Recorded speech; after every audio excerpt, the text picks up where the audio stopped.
Listen, terrorists and governments play the same game. Banks and big business take the same blame. Open your brain, the Klan and the cops are the same. Slave quarters blocks and prison blocks are the same. They only separated by name, overrated by fame. What's in a name? A colonist is the same. People can't really see it because they blocked by the name. But really Nazi Germany and your block is the same. Look, Wall Street and Main Street, really that's the same street. Drug talk, corporate talk, really that's the same speak. Boom bap, boom bit, really that's the same beat. A throne or a chair in your home, that's the same seat. I wrote and recorded this album in the same week. California and Barcelona, it got the same heat. Bad interview. So Fort Nash Radio, what is it? Fort Nash Radio is basically it's a tale. It's basically a story, all right, packaged up in a talk radio production. Okay, Fort Nash Radio is the tale of America.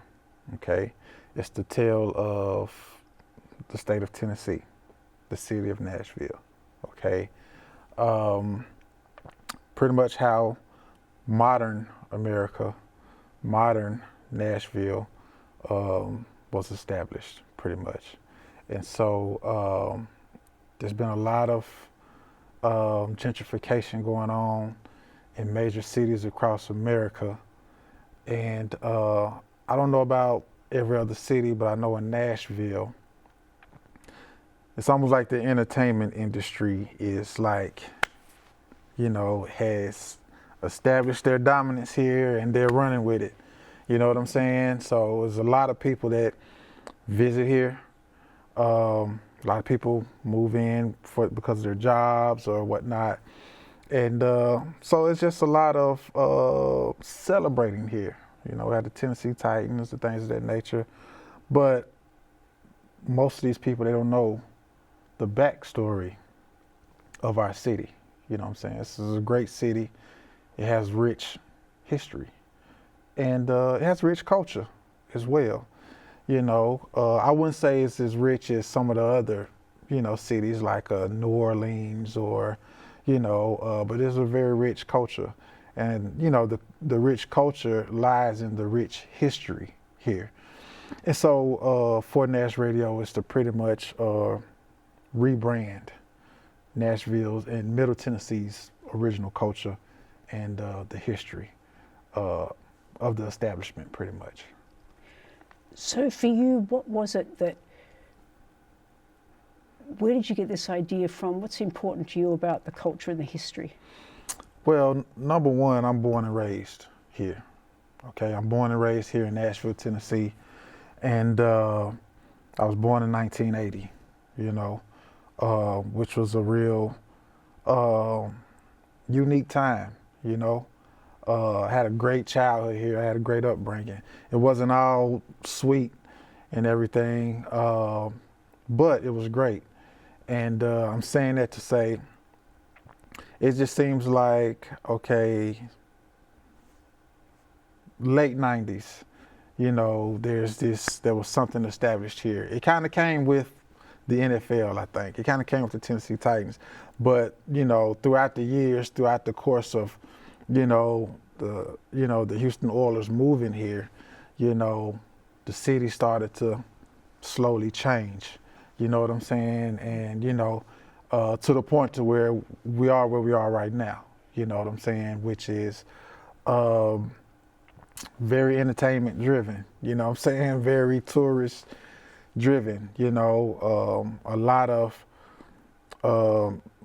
Nashvillians has been shoved out to the outskirts of Nashville now. You know what I'm saying? And they don't have a voice. You know what I'm saying? And it just seemed like there isn't any interest to voice, any opinions or, voice any expressions about, how they feel about this. They talk amongst each other, but nobody is establishing that voice. And so that's what Fort Nash's radio is really about, is to create that voice within Nashvillians, you know.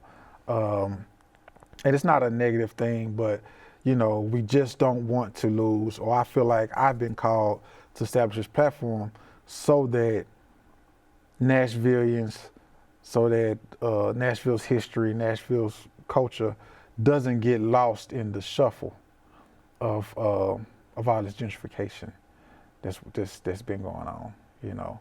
And it's important. It's very important. It's way more important than anybody take it for, I think. Just you mentioned about the people that have been pushed to, that are talking amongst themselves. Yes, ma'am. What are they talking about that we don't hear? You know, a lot of Nashvillians talk about staying away from downtown, okay? You know, a lot of us don't want to deal with it, you know, deal with a lot of the parking, a lot of the traffic, a lot of the tourists, you know, things of that nature. So that's one thing Nashvillians kind of talk about amongst each other. What else? You know, the hike in taxes, the hike in cost of living as well. The new football stadium, you know, even though it's a good thing, I think it's going to really impact the city a lot more. But you know, a lot of Nashvillians they didn't want the new football stadium. You know what I'm saying? And so whether they wanted it or not, you know, it's like here, you know, it's being shoved off on you. You know what I'm saying? Which again, it could be, you know, it's going to be a good thing, but at the same time, I know a lot of Nashvillians, they didn't want that new stadium. You know what I'm saying? So they might enjoy it later, but you know, they didn't want that. So things like that is what they kind of, you know, talk about amongst each other, or you kind of hear about. You know what I'm saying? So now every city changes, right? Like it grows, it changes. So absolutely. So are you saying that? Let me ask. Basically, what I'm asking is, like, so it changes. What is it that's really disturbing about this growth here in Nashville? Again, the cost of living is disturbing. You know, the amount of building is a little disturbing, you know, because where you used to have a lot more space, you know, you have, you know, houses being built in alleys, you know what I'm saying? You know, again, you know, not necessarily saying it's a bad thing. You know, people want to come here and enjoy the city. You know, that's a good thing. I think every city strives for that. They want people to come. You know, businesses and other people, they want them to come to the city and spend their money, or bring their corporations, or bring their, you know, whatever it is, you know, and that's great. But I know when it was going down, you know, it was just it was like a lot of people pushing and shoving for space. You know what I'm saying? What else? Let's see. Disturbing. Oh yeah. Well, the culture downtown it's a little disturbing for people that's from here. You know, and I do think the city does a great job by confining that to downtown. You see what I'm saying? It don't really spread outside of downtown. You know, people having a good time. It kind of stays down there. But how people conduct themselves downtown, you know, a lot of bar fights, a lot of fights with security at these different bars. You know what I'm saying? You know, people just really kind of getting drunk or having, you know, and like I say, just disturbance. You know what I'm saying? You know, fights, or you know, I mean, I've even heard this, you know, sexual acts going on out in public downtown. You know what I'm saying? You know, so stuff like it is it's just not something, you know what I'm saying, Nashvillians are accustomed to. You know what I'm saying? It's just, you know, we didn't do that. You know what I'm saying? So it's a little barbaric, you know what I mean? So, you know, I just feel like, you know, whether they're here for the football game or the Predators or a concert or just want to come and enjoy Broadway, you know, it's, you know, I guess it could be looked at as a bit, you know, you know, I know me personally, I feel a little disrespected. Some people don't care, and that's fine. You know, some people gonna watch this interview and be like, well, why does he care? Or why do we, you know? It's because it's my home, man. You know, and like, you know, if you're not proud of your home, I think that's something that, you know, that's you know, that's not a problem that you have, but, you know, I think there's something missing. If you're in you, if you're, you know, if you're not proud of your home, and you know, if there isn't something in you to want to take care of your home, you see what I'm saying, or not have your home shitted on, you know what I'm saying? I think there's a knock on you. There's something missing in you. So I don't feel, this is how I feel personally, and I can't be the only one that feel this way. I can't be the only one that feel this way. So basically that's what this platform is about. So I'm going to step out myself personally, and, you know, I'm going to use my voice. You know what I'm saying? You know, I'm not going to kick up any dust, because that's not the point. You see what I'm saying? But, you know, we're human beings, we're citizens, you know what I'm saying? Nothing wrong with expressing how you feel. You know what I'm saying? There's nothing wrong with being prideful of where you come from. Great answer. So just another interesting thing is, do you think that Nashvillians, did you guys get a say in where it's at now? Do you think you were heard? No, not at all. No, we wasn't heard at all. I'm gonna mention this. I know you said you're from Australia, right? Right. So I'll give you a backdrop about the city, you know, at least in my lifetime, all right? As far as inner city Nashville, it was pretty much majority, and I hate using this term because I don't even know what it means, you know what I'm saying? But just for the sake of the audience understanding where I'm coming from, there was a predominantly black population in the inner city of Nashville. You know, the outskirts, you know, your Mount Juliet's, your Hendersonville's, your, you know, like I say, a lot of, you know, a lot of the European descent kind of, you know, settled out there for the most part. And so, so I'll just put it to you like this. A lot of the black population, they just kind of settle for anything. You know what I'm saying? They just kind of go with the flow. I'm not sure, I could imagine how they got like that, but they just kind of take and accept whatever's going on. They just kind of blow with the wind. You see what I'm saying? And, you know, again, that's something that's not talked about. You know, if you're being uprooted from your home or your neighborhood that you've raised your whole family in, or whatever, like, nobody's gonna say anything about it. They're just gonna kind of pack their stuff and go. You see what I'm saying? So, you know, that's the culture around here. You see what I'm saying? And so I know for me, so I ran for mayor of Nashville in 2019. And so before that, I did a lot of community work. And so I'm sharing that with you to kind of explain to you, I guess, my desire to, again, use my voice, or to blaze a trail, not really to just use my voice, but to blaze a trail for, for people to get involved, express their feelings. Go ahead and vote for something that's going to support your voice as well.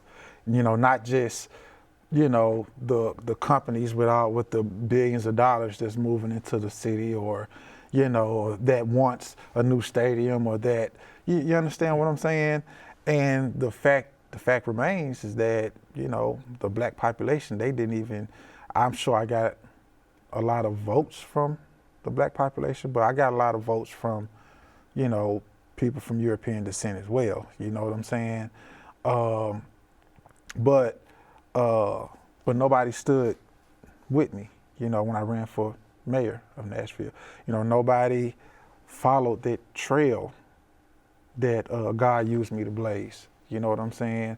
And so no, there wasn't any say-so. The message was heard. It wasn't me. I don't think people voted for me. It was the message that God used me to convey. So no, we didn't have a say-so. And it's not just about the black population, because like I say, I mean, there's the communities in Westmead and things of that nature. I mean, they're kind of fighting against, I guess, developers being able to build duplexes in their area and things of that nature. They're fighting against that. They say it's still not going to be affordable, and I agree, they're not. So, no, just Nashvillians as a whole have not had a say-so per se, in most things that's changed. Now, as an Australian, the little bit of history, if I've got it right, that I do know, is Jefferson Street was thriving way back. Mm-hmm. And then the city went and put a freeway through. Okay. And broke up that. This is like way before you were born, in early 60s, I think. It was thriving. It was, people were wealthy, people had great businesses. And that's when they split it, and then they called it Metro. Yeah. Because what I've been told is, history books, is that they pushed a lot of people outside, and a lot of the Henderson European descent came into the city. Therefore, they could vote for judges, they could vote for police, they could vote for politicians. Yeah. Well, believe it or not, there wasn't much that I learned about Jefferson Street growing up here. Of course, I knew about Jefferson Street, right? Every year, Tennessee State University have a parade that ran down Jefferson Street, I mean, that there's a sense of heritage there. You're just not taught, and I'm just speaking for myself, but I could imagine that most of us that grew up in my time, my generation, we just weren't taught the details about the Jefferson Street business district. You see what I'm saying? And I just recently learned details about this district. We're talking about not even a whole year ago. Things I just didn't know. And there's a museum on Jefferson Street. A guy took a house that he owned and pretty much just put a lot of memorabilia in there, artifacts from the district when the district was jumping and busy. And so from what I can remember learning from that museum was that you have Jefferson Street, right? And then you have a bunch of streets that run off of Jefferson Street, okay? And so there was a lot of not bars, but a lot of music venues, okay, along that strip, and these streets that run off of Jefferson Street, a lot of very great musicians lived on these streets, played and performed at these venues. I mean, it was like endless black artists. You see what I'm saying? From Jimi Hendrix to Little Richards to man, I could go Marvin Gaye's. You know, I could go on and on and on and on about, you know, how many, you know, musicians like lived and performed on Jefferson Street. But I wasn't taught that growing up. I wasn't taught that in school, and I wasn't taught that in my home. You know what I'm saying? So, tell us about, just before we get to the middle, I actually do want to know, growing up here, you mentioned that. Tell me about briefly, your experience growing up in Nashville as a kid. I mean, growing up in Nashville. Even looking back at it, I would still say that it was great. Growing up in Nashville. Yeah, absolutely. Growing up in Nashville was great, okay? Even after all the things that I've been through, looking back at growing up here in Nashville, I would still say that it was great. What made it great? What made it great is, number one, okay, I would say the climate, the greatness. You know, there's still a spirit of greatness here. You know what I'm saying? Whether you're taught about it or not, from your parents or from your school, no matter how much negativity, you know, went on in my generation during my upbringing, that greatness still, you know, I mean, it still permeates the environment. You know, the same greatness I just shared with you about Jefferson Street, you know, Tennessee State University and its athletes, even Vanderbilt, you know, and its athletes, or even the family Vanderbilt, you know what I'm saying? You know, their greatness and their wealth in American history, you know, it permeates the environment. And so just being around you know, not just my parents, but there was other adults had a hand in raising me, you know, had a hand in raising, you know, my two siblings, you know. We had a village. We had a village growing up, you know, and that's just that's the reality of it, you know what I'm saying? And it was just, again, Nashville was slow. It was slow enough to where, there was still plenty of space for a kid. I mean, the neighborhood I grew up in, I mean, I was all over the neighborhood. You know, kids aren't really able to do that these days, but I was all over the neighborhood, you know, and it was just kind of, besides that, it's kind of hard to put in words other than just the greatness still permeating the environment, you know what I'm saying? And not even just the greatness, but the history, you know, the history and the culture. And even though, like I say, even there's a lot about Tennessee history here in Nashville or just in Middle Tennessee in general that you're not taught either, you know, growing up. You're taught a few things, you see what I'm saying? But a lot of important stuff, you're not taught, you know what I'm saying? A lot of stuff that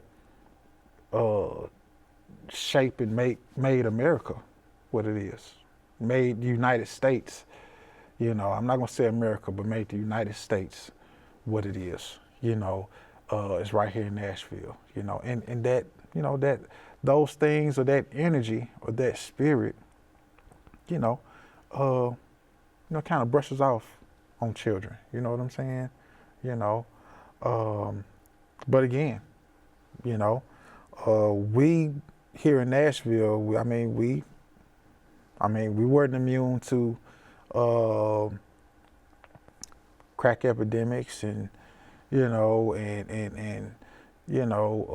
didn't really do the gang things around here, you know. It was more so, you know, neighborhoods and things of that nature.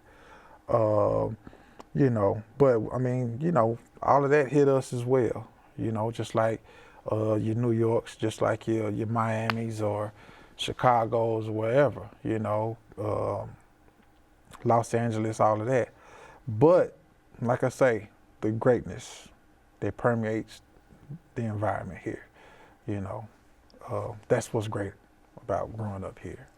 And tell us about, now let's get to the mayor. So what made you decide that you wanted to have a shot at being mayor? What was it? I was just following God, you know, how I walk, I let my emotions and my feelings steer, you know, where I'm going. That's the God within me, as far as I know, you know. That's how I identify that. That's the God within me. And so prior to the election, again, I done a ton of community work. I founded a youth mentoring program in 2009 called ALL IN ALL STARZ. And I've taught the youth sciences, self-sustainable living, agriculture, energy, creating your own energy, things of that nature, since then, from 2009. And so the fact is that I felt like I'd done everything I could do. A lot of these things was funded out of my own pocket. Never gotten a grant or never gotten any sponsorship from anyone. You know, Home Depot, man, helped some with, you know, with some dirt for community gardens and urban farms and things of that nature. But majority of it was just done out of my own pocket and out of my own efforts. And just felt like there wasn't anything else I could do at that point or at that level. But I needed the message to reach a little farther, you know. And, you know, so I was granted the opportunity. Of course, I had to go through civil court, get my rights back so that I could run. And so that was something that I had to fight for. Like, I had to fight for the opportunity to run for mayor.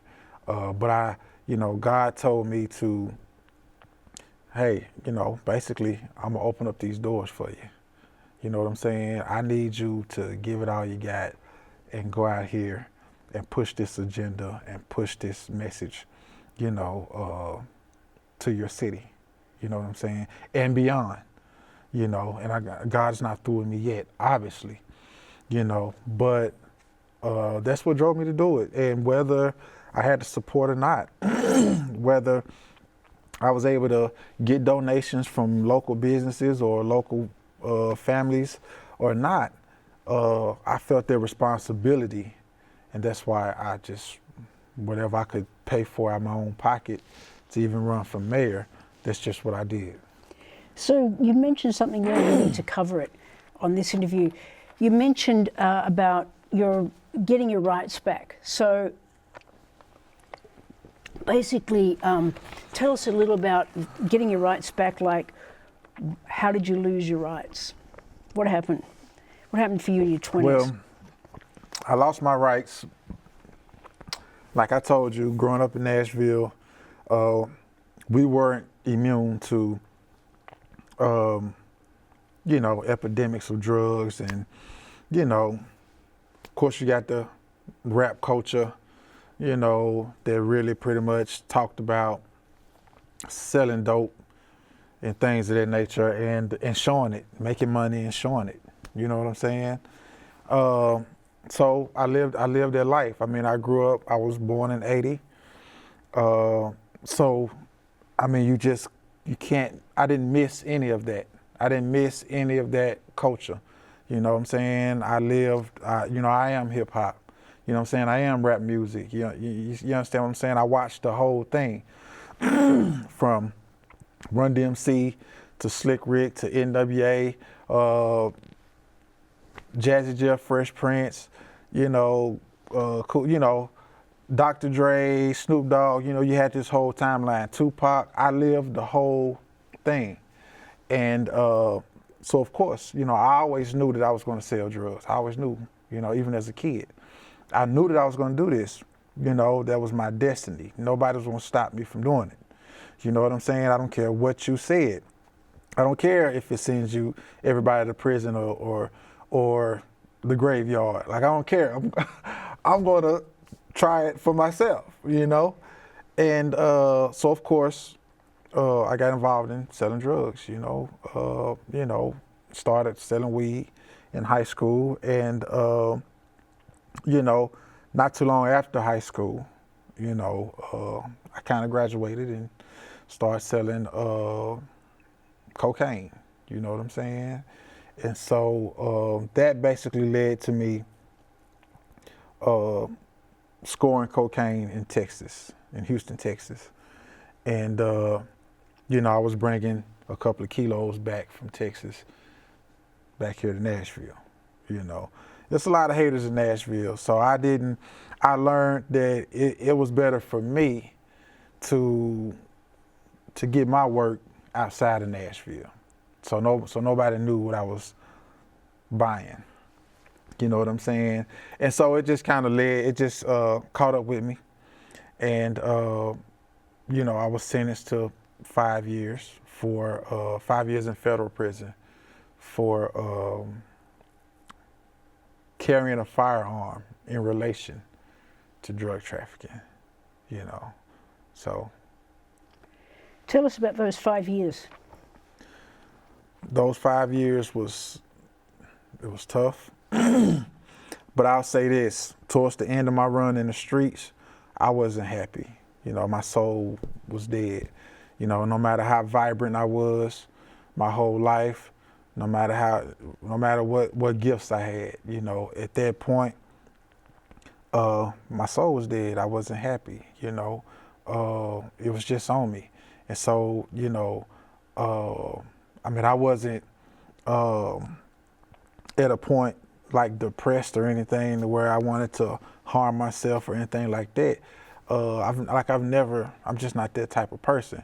But, you know, no matter how much money I had or how many material things I had, you know, it just, you know, I just wasn't happy. And I was to the point to where, you know, sometimes I would just pull up in my driveway and cry, you know, when I'm alone, because I was just that miserable and I didn't know what it was. But I knew it was something that was absent in my soul and in my spirit, you know. So one day I asked God, I closed my eyes and I told God, I said, you know, I just want to be happy again. You know, I would give anything just to be happy again, you know. And not too long after that is when I got arrested, you know. So God answered my prayers. And it was real tough being away from my children. You know, I left 2 daughters out here at that time. And I had never been away from home. You know, I'm the youngest of 3, you know, in my own family. So, yeah, that was very tough. But again, I seen it as an opportunity to find God. You know, again, I went to Baptist church growing up. We didn't go to church every Sunday. We didn't live in the church per se. But I knew who Jesus was, you know, just through my grandmama, you know, constantly always, Jesus this, Jesus that, you know what I'm saying? Or, you know, going to church whenever we did. But I always knew there had to be more to it. You know what I'm saying? Based off of what I seen my parents experience and based off the place I was at in my life, you know what I'm saying? Like, I knew there had to be a lot missing that I didn't know about. So I looked at it going to prison, federal prison, as an opportunity to take that time out and find what I didn't know, you know what I'm saying? Find God, like, you know, find out exactly where God is. You know what I'm saying? And that's just what I did. But I think throughout that journey of finding God, I think that is what attracted a lot of people, a lot of powerful men to me in prison. I was well respected. I didn't have any issues. You know what I'm saying? But I was reserved. You know what I'm saying? I moved the same way in prison that I did out here in the street, and I didn't deal with any groups of any cliques of people. You know what I'm saying? And so I think some guys seen how I was moving. They was able to see something in me. And I'm gonna be honest, I believe what they seen in me was Christ. You know what I'm saying? Because I ended up spending six months in the hole in Memphis, when I was in Memphis at a prison. And I was at a camp at this time, and it was for leaving the compound. I went off the prison grounds. I got married at the camp, right? Okay? And so sometime after I got married, I decided that I was going to, because there was a hotel. There was a hotel about a block or two away from the camp. I decided that, look, I'm going to sneak off and go be with my wife, my new wife. You know what I'm saying? And to be honest with you, I did it maybe once or twice. It did get caught, you know what I'm saying? But third time, I got caught. You know what I'm saying? And so they put me in a hole for that for 6 months. And then after that, they shipped me to Ohio, to Elkton, Ohio. But while I was in that hole in Memphis, of course, I had a Bible in that cell with me. I had a Bible, and there was a lot of reading, a lot of writing, a lot of, God, I'm gonna say Christ came into my life when I was in that hole. And I think after that experience, I think there were some guys on the next compound I went on, they could see it.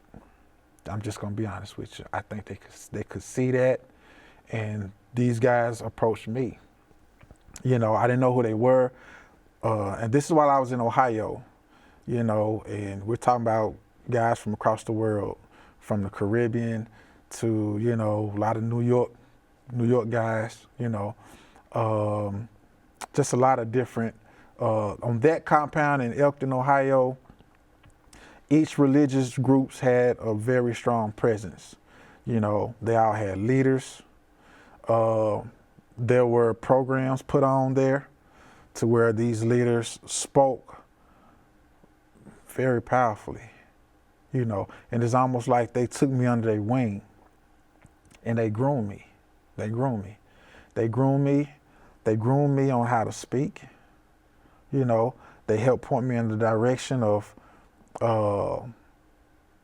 opened up the doors to understanding the universe a lot more, finding God in the universe, in the heavens, the things that are above us every day, that my whole life that I wasn't taught to see God in those things, in the sun, in the moon, in the stars. You understand what I'm saying? They helped instill that in me, and they didn't do the work for me, but they helped point me in the right direction. And I like to call those guys the ascended masters.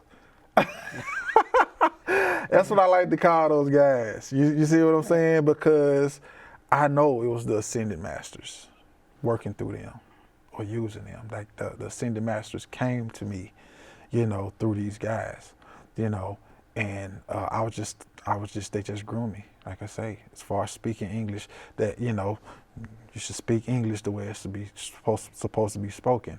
You know what I'm saying? It's English. They got the slang out of me. They got the ebonics out of me. It was just a very intelligent grooming. And to this day, I love those guys for that so much, man.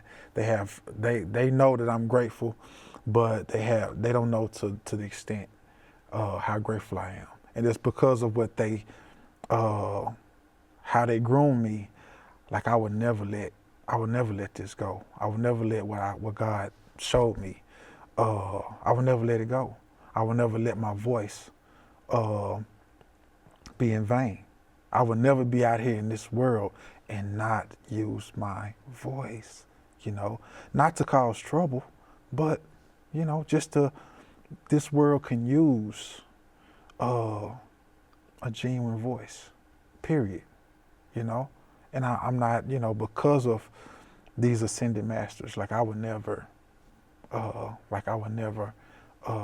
take that for granted, take my voice for granted, or take what I've learned, or what, God showing me, revealing himself to me. I would never take that for granted ever in my life,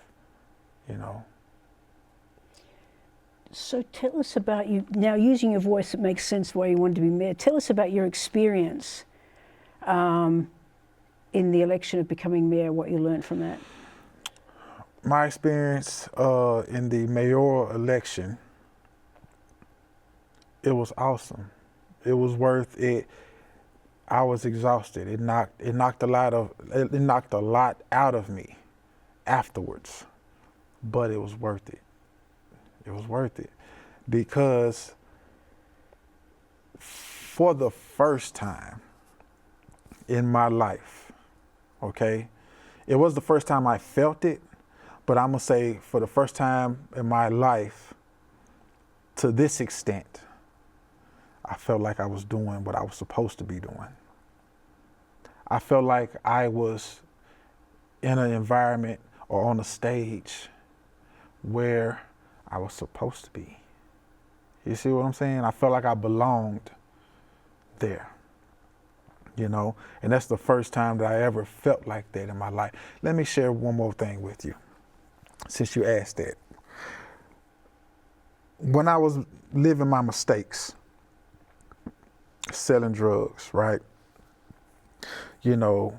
I started selling drugs in a crack house. All right. I had a couple of older guys that kind of helped pull me in the game. I rented a crack house. I was young. I rented a house, not a house, it was a duplex, like a small apartment in my name, okay, that a group of us was going to sell dope out of, right? And that's just what we did. Now, during this time is when I came up. Okay, I started with 3 grams. All right. It led to, like I say, I would still say a good career, a business career in the street. But while I was there were moments while I was in the crack house. Okay. And during this time, I was still in school, finishing up my high school diploma and everything. But there were moments inside that crack house, I would have visions of myself being a part of the NAACP, okay, wearing a suit, just doing doing distinguished things. I don't know where these visions used to come from. I just didn't know. But I mean, I'm in a crack house, I'm selling dope, we're serving dope fiends, you know what I'm saying? There's guys around me that's doing the same thing. Where are these visions coming from? So there was always something great in me. I'm bringing that up because, before I ran for mayor, I actually joined the NAACP, the local Nashville chapter. They wasn't really active, so I didn't spend a lot of time with them. But I'm just saying that because I actually did live that. I ended up, joining the NAACP, but being distinguished, having a blazer on with a tie, or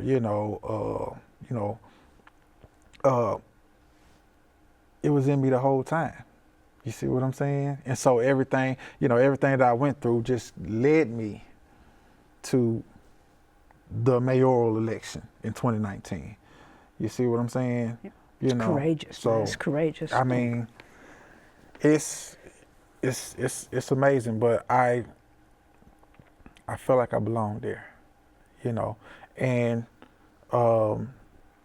David Briley, John Cooper, Carol Swan, a lot of, there's one more that I'm missing, I can't think of his name. But those 3 or 4 candidates were kind of the leading candidates in that year. When I say leading, I mean, they had the most money for their campaigns, So they got the most coverage in the local news, magazines or whatnot. Matter of fact, there was a lot of mayoral debates or, that only they were invited to. You know what I'm saying? That was covered on television and, so there was 10 candidates, that year. But those 3 or 4 candidates got all the coverage and everything. But those guys showed a lot of respect for my mission. You know what I'm saying? They showed a lot of respect for me, during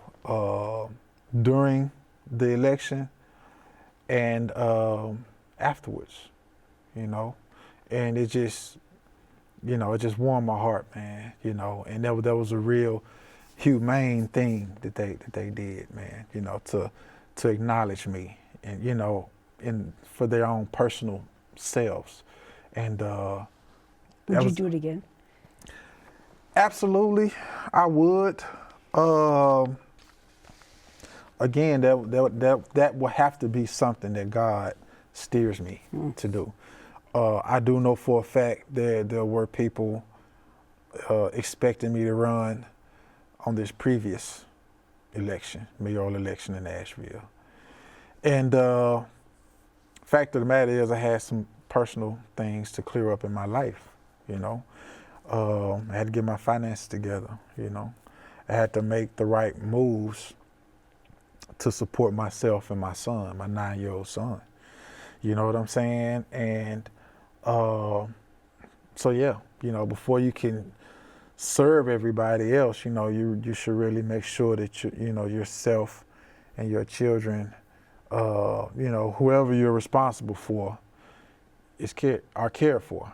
You know what I'm saying? Yeah. Whether you're here or whether you're dead and gone, you need to make sure that the people that you're responsible for are cared for. So that's what I've been doing, on top of just being, downright tired.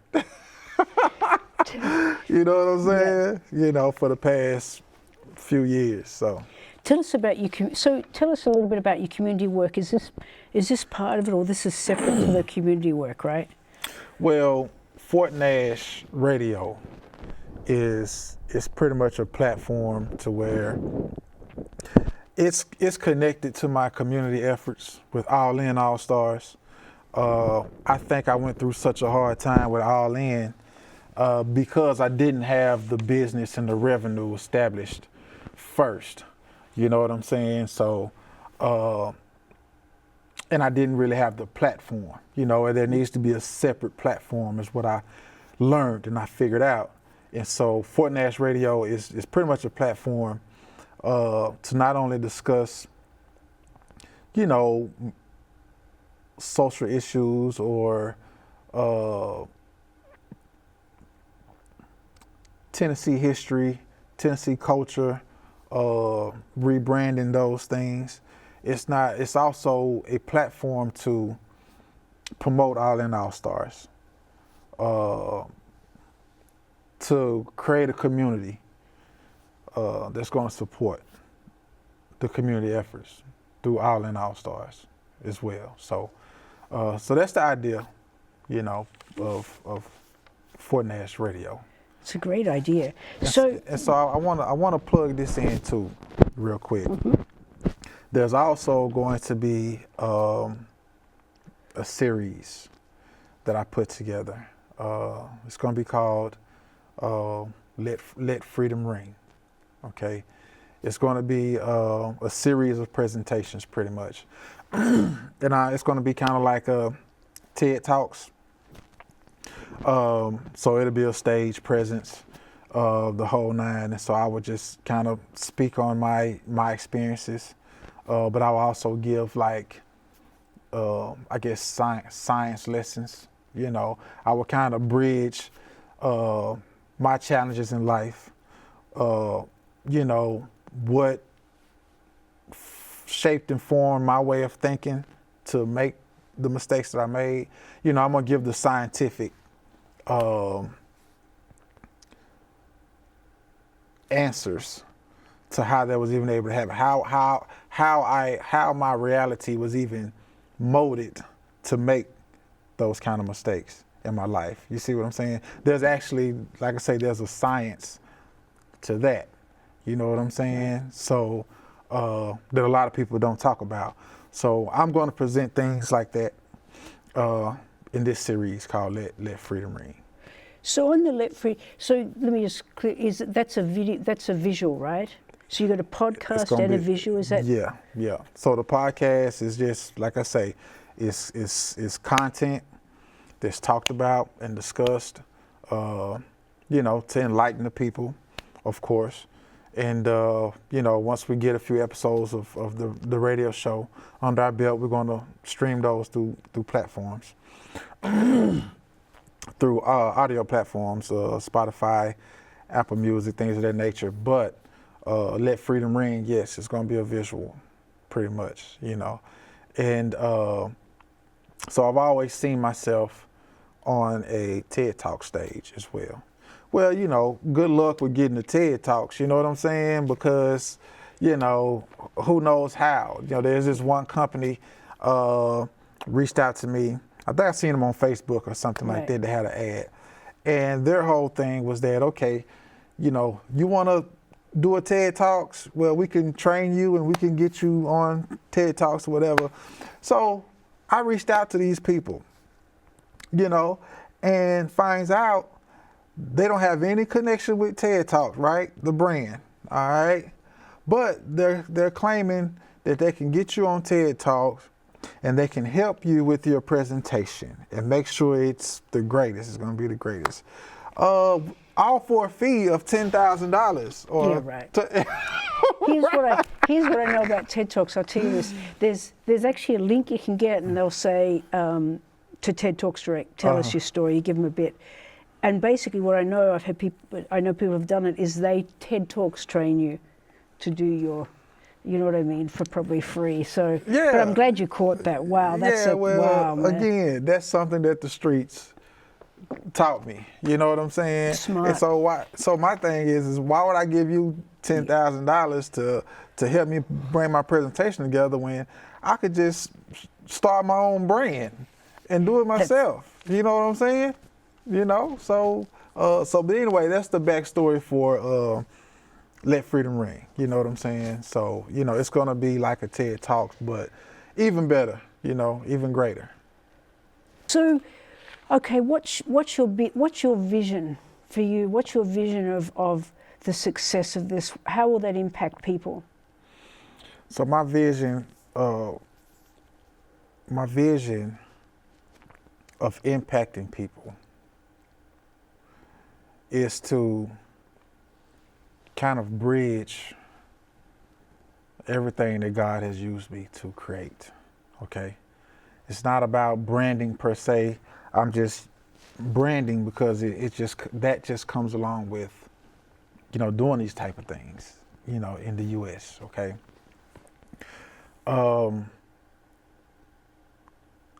First and foremost, I want people to wake up, okay? Wake up in the sense of don't keep wasting your life, man, okay? You know, you're not put here to just, you know, work and pay bills. You see what I'm saying? You know, you have a purpose. Everybody has a purpose, okay?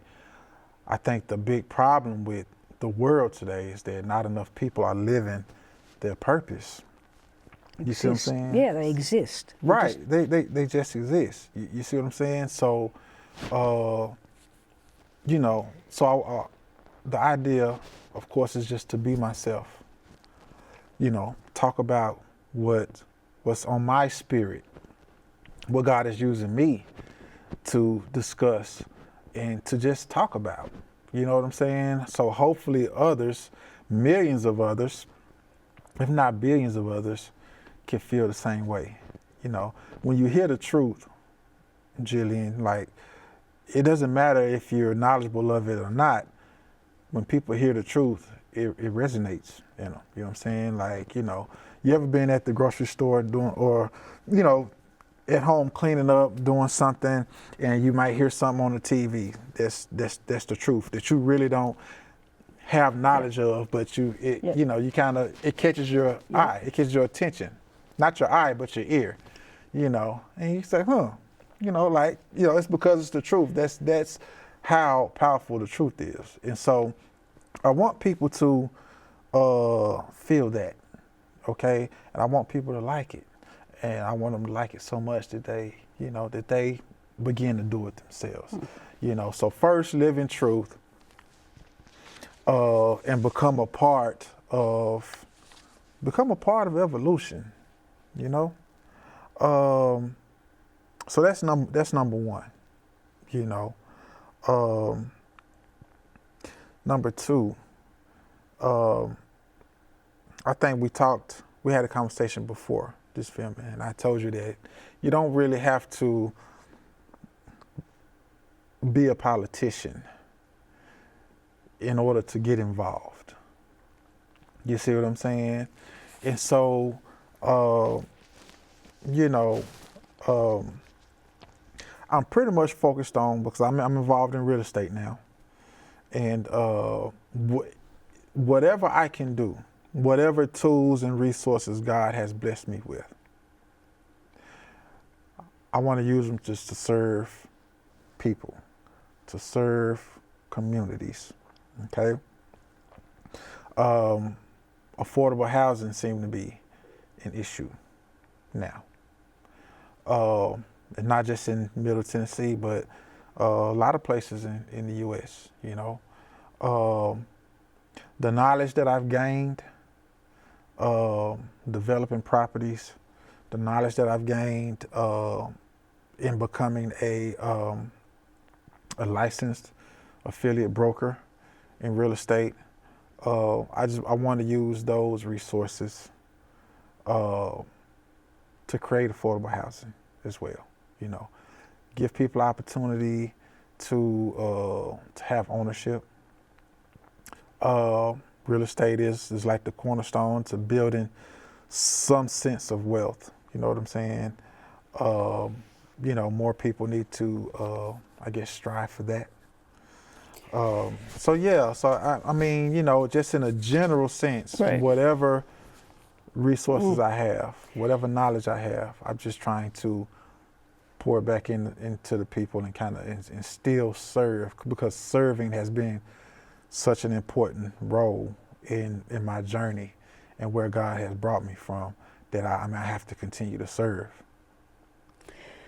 And youth mentoring in the All in All, the All Stars, youth mentoring, how do you want to get your message to the youth? I think now it's just kind of so far. The youth are very important. The youth is very important, okay? But I want to be clear when I say this. I think the severity of our society, it's went far beyond the youth, okay? Adults can't keep looking down at the youth, right?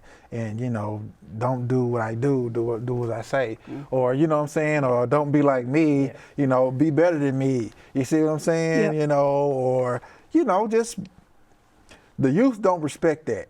They don't respect a lot of finger pointing and, you do this and you do that, all the time, while the adults are just doing whatever, right? Yeah, dysfunctional. Yep. I don't think that's going to work anymore. I think the adults, we as adults, as leaders, You know, we got to start fixing ourselves, man. You know, it's kind of like what we talked about a little earlier, how your children is basically going to be a reflection of you. Yeah. Right? Yeah. You know, if you're calm, cool about things, Yes. you know, then even, I don't care if they're 6 years old, Yeah. you know, their child is going to be calm and cool about things, you know. But if it, you know, if it don't take much to get Gillian mad Yeah. or get Gillian upset, you know what I'm saying? And, you know, Gillian flies off at the handle off of every little thing, then that child is going to do the same thing, you know? Yep. Yep. Yeah. So, so as a collective, we have to start, you know, really kind of fixing ourselves as adults, man. And I think the children are going to, you know, kind of fall in place. And I think that's kind of the way it should have always been. You know what I'm saying? But yeah, that's just what I think. That's just from my perception. You know what I'm saying? Wow. So. This is really interesting. Tell us about this this brief bit of history here. And because first of all, if someone asked me, I wouldn't even know how Nashville was found and established. I figured it had something to do with the Civil War, but maybe it was before that. But you've got this guy called James Robertson. Yeah. And believe it or not, I don't know a ton about it. I only know what the city has put forth, you know, which is a short story, you know. But it's basically European settlers, you know, pretty much, I guess, you know, before Tennessee was founded, you know, I guess it was a part of North Carolina, you know, pretty much.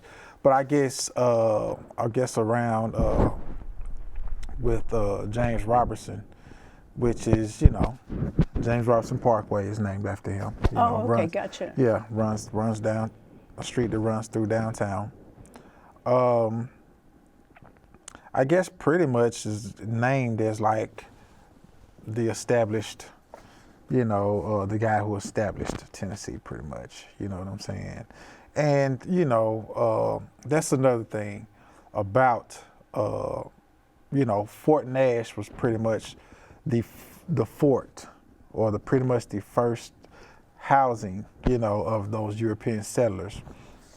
And eventually, you know, created a war at some point, you know. We'll never know what the details were about that, you know, with the Aboriginals of Australia. America, yeah, Oh, yeah, gotcha. you know what I'm saying, Yeah. which is Native Americans who are already here, you know what I'm saying. Yeah. So, you know what they say though, you know, whoever wins the war gets to write the story, you know what I'm saying. So, you know, but that's really cool. but it is our history, you know, it is Tennessee history, and you know, it's also U.S. history. You know, and it's an important fact in U.S. history as well. And so I find great pride in that.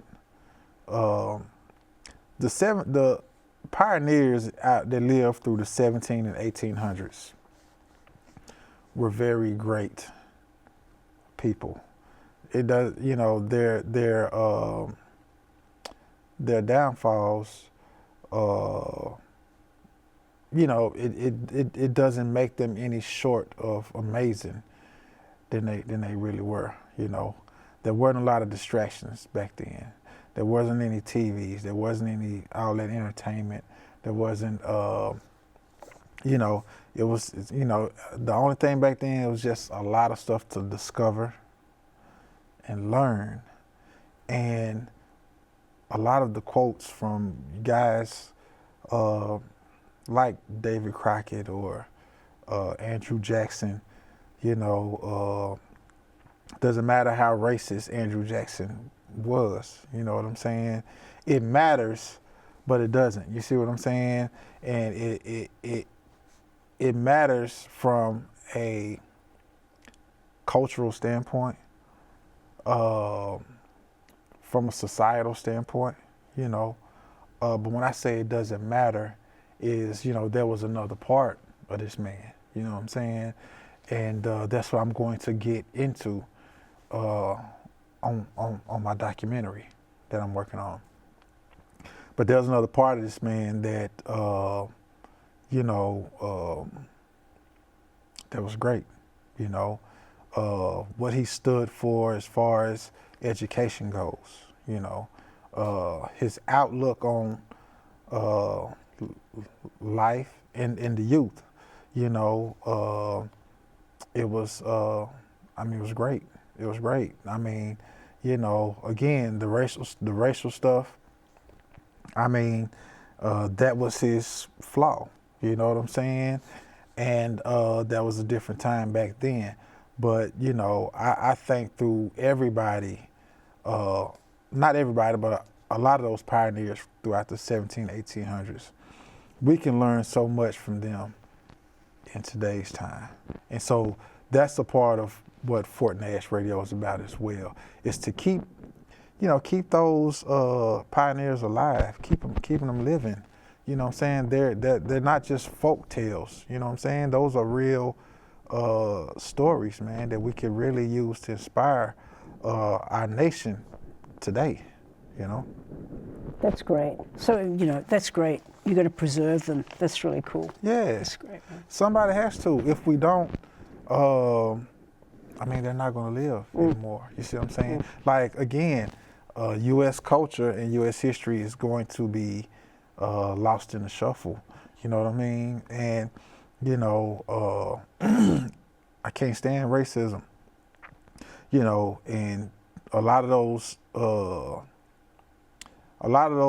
racist statues that were in, the state capitol and things of that nature, they should be removed. And Nashville is not the only city or town that has done that. Like I've learned that they removed statues of racist guys out of Pulaski, Tennessee's. They did. Yeah, so I've heard. Somebody that lives there told me that. And so, and I think that's a great thing. I think our nation is evolving from that, or trying to evolve from that. We still have other issues, but at least we're trying to evolve from that racial stuff. Same token, it doesn't need to be erased. It doesn't deserve to be erased. It should still. It's history. Yeah, you understand what I'm saying? Yeah. And it's gonna always remind us, once it's all the way gone for good, it could always remind us how far we've came. And we've came a long way from how it used to be, but it's still, it still exists now, in different little pockets in the country, or in the pockets of some people's minds, it still exists. But we can't erase our history, because if we erase that, then again, a lot of, these great quotes and a lot of these, I like to look at these quotes from these pioneers in the U.S. like maps. I like to look at them as maps. So if we erase everything that went on during the racist time or whatever, right? And like I say, the U.S. was a pioneer time. You see what I'm saying? If we erase that, then we're gonna be lost for like forever. You see what I'm saying? Like, American culture is not going to even exist anymore. It's going to become something like just some other thing, and we shouldn't do that. We shouldn't do that. We shouldn't do that, because that will be bad, I think. You know what I'm saying? Because this country was just pioneered to be. It was just a freedom fought country. You know what I'm saying? And again, if we let that time in history be erased, then the freedoms are going to go along with it. Absolutely. It's, yeah. So. And you never know how far you've come if you haven't got that history. All right. Good luck on your ventures, man. Thank you. Thank you very much. Thank you so much, Gillian. No problem. It's a pleasure. Speaking with you. It's great. Yeah. Good cop, bad cop, they one and the same shit.